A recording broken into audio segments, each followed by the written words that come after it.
also the expectations are really high. Coming from last year, I didn't know what to expect, and now there's a standard. Coming in every day and just bringing energy and working hard. Angel Reese got humiliated by a Chicago Sky reporter and won't believe what happens next.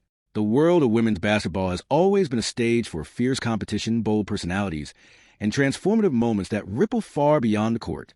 But few moments in recent memory have sparked as much conversation or controversy as the public unraveling of Angel Reese's narrative as a central figure in the WNBA's meteoric rise. Angel Reese kind of things online during interviews.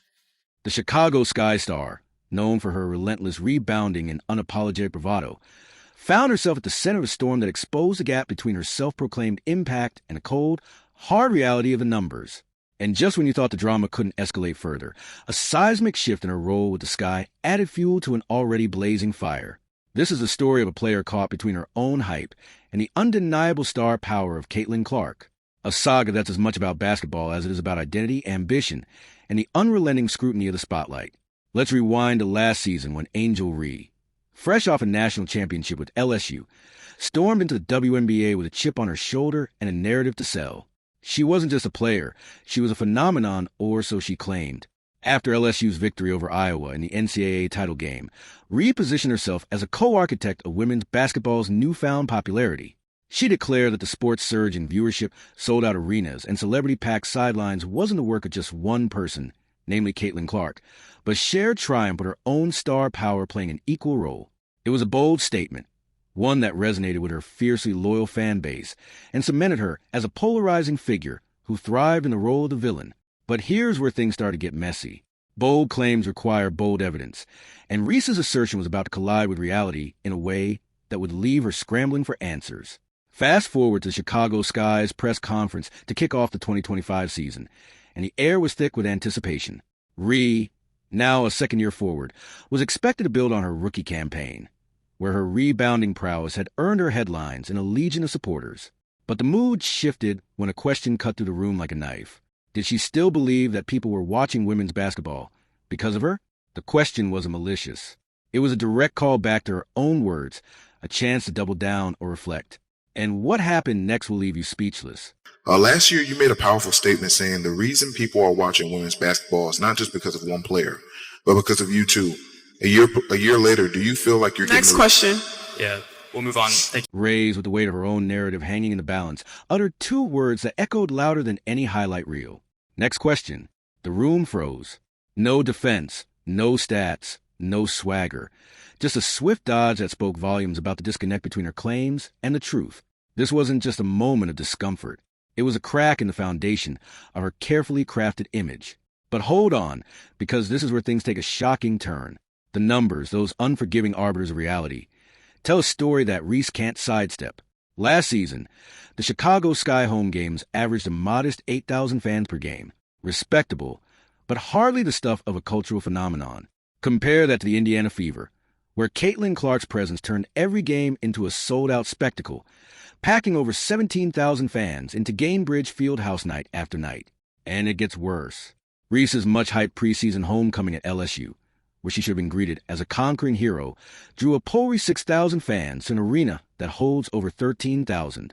Not even half full for the return of a national champion. Stick around because this next part is where it gets really interesting. Her other preseason games were even more telling. A Chicago Sky home game against the Minnesota Lynx mustered just 4,600 attendees, while a road game in Minnesota drew 7,600, most of whom were likely there to cheer for the home team. These aren't the numbers of a player driving a revolution. They're the figures of a league still finding its footing. Yet, here she was. And here's the part that nobody saw coming. While Reese's game struggled to fill seats, Caitlin Clark was rewriting the economics of the WNBA. Clark didn't need to proclaim her impact. The numbers did it for her. Her homecoming game at Iowa's Carver Hawkeye Arena sold out in 45 minutes with 15,000 seats snatched up faster than you can say three-pointer. Ticket prices for her preseason games averaged over $600. Yes, you read that right. For exhibition basketball. That's not just a record. It's a seismic shift in how the sport is valued. Teams playing against the Fever were forced to move their home games to larger NBA arenas just to accommodate the demand. A phenomenon never seen for Reese or any other player in the league's history. And the merchandise Clark's jersey became the second best-selling in all of basketball in 2024, trailing only Steph Curry, while Reese didn't even crack the top 10. The Fever's Now You Know campaign centered around Clark turned every game into a must-watch event with tour-style t-shirts, proclaiming every game is a home game. The message was clear. Clark wasn't just a player. She was a movement. But what happens next is truly insane. While Ree was dodging questions and grappling with lackluster attendance, the Chicago Sky dropped a bombshell that sent shockwaves through the basketball world. New head coach Tyler Marsh announced a radical shift in the team's offensive strategy, one that would fundamentally alter Reese's role. Gone was the paint dominating, rebound-snatching forward who'd built her brand on double-doubles. In her place, the Sky envisioned a stretch for a versatile player capable of stepping away from the basket, taking mid-range jumpers and spacing the floor. And just when you thought it couldn't get wilder, the centerpiece of this new offense wasn't Ree. It was Camila Cardoso, the Brazilian sensation whose size, finesse, and untapped potential made her the Sky's new focal point. This wasn't a tweak. It was a complete overhaul. And Reese's absence from training camp in the wake of the news only intensified the drama.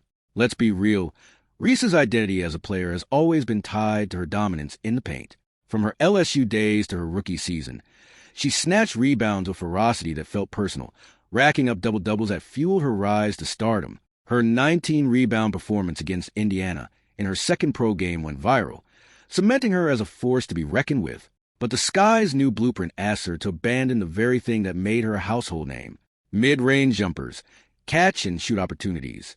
This is uncharted territory for a player whose career field goal percentage hovers at a troubling 39.1%, mostly on shots near the rim. Her shot release is slow, her mechanics clunky, and asking her to stretch the floor is like asking a sprinter to run a marathon. The real reason behind this will blow your mind. The Sky aren't just trying to evolve Reese's game. They're future-proofing their franchise for a league that demands versatility. And here's where things go completely off the rails. While Reese's role was being rewritten, Cardoso was handed the keys to the paint, the very space Ree had owned. Cardoso, with her softer touch, better spacing, and global appeal, represents a bankable star in the making. The optics are brutal. Just days after Cardoso made headlines squaring off against her national team, she was anointed the Sky's new cornerstone. Fans took to social media in a frenzy, accusing the Sky of orchestrating a campaign to dismantle Reese's legacy and prop up Cardoso. Conspiracy theories multiplied, with some claiming the move was a deliberate attempt to erase Reese's record, setting rebounding streak before it would define her WNBA career. But here's what they're not telling you. This isn't about favoritism. It's about basketball. The modern WNBA demands forwards who can shoot, create offense, and move the ball. Reese's one-dimensional game, rebound, put back, repeat, is a liability against defenses that clog the paint and dare her to shoot. The tension is palpable, and Reese's silence speaks louder than any press conference could. Her absence from training camp isn't just a scheduling quirk. It's a statement.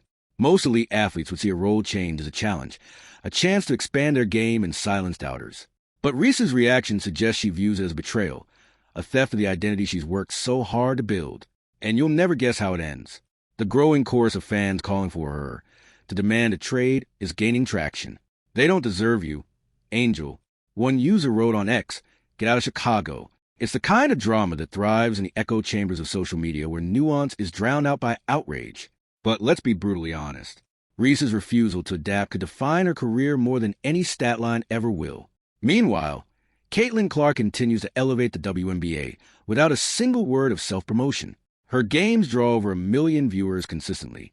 Her jersey sales rival, NBA Legends, and her impact is so undeniable that the Fever's 41 nationally televised games this season outpace even the Los Angeles Lakers. Clark doesn't just fill arenas.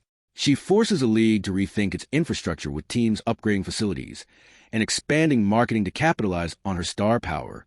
The Fever strategy is a masterclass in leveraging talent. They've surrounded Clark with veterans like Sophie Cunningham and Natasha Howard, building a roster designed to win now, not in 3 years.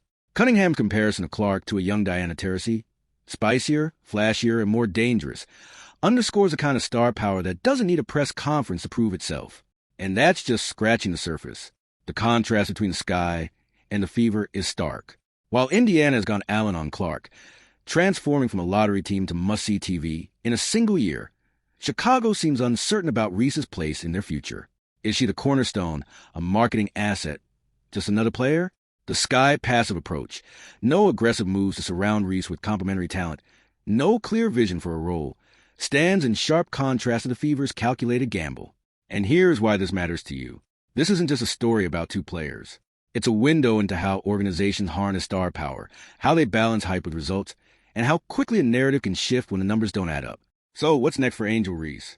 Does she embrace the challenge, overhaul her game, and prove she's more than a rebounding machine? Or does she lean into the drama, demand a trade, and chase a fresh start elsewhere? The choice is hers, but the stakes couldn't be higher. This moment will define not just her career, but the broader conversation about player autonomy and evolution in the WNBA. And by the end of this, you'll understand why this is so important. As the Sky prepare to face the Fever on May 17th, 2025 in a matchup build as the Ollie Frazier of our generation, all eyes will be on Reese and Clark, not just for what they do on the court, but for what their paths reveal about the future of women's basketball. If you enjoyed this video, please leave a like, share, and subscribe to our YouTube channel for more.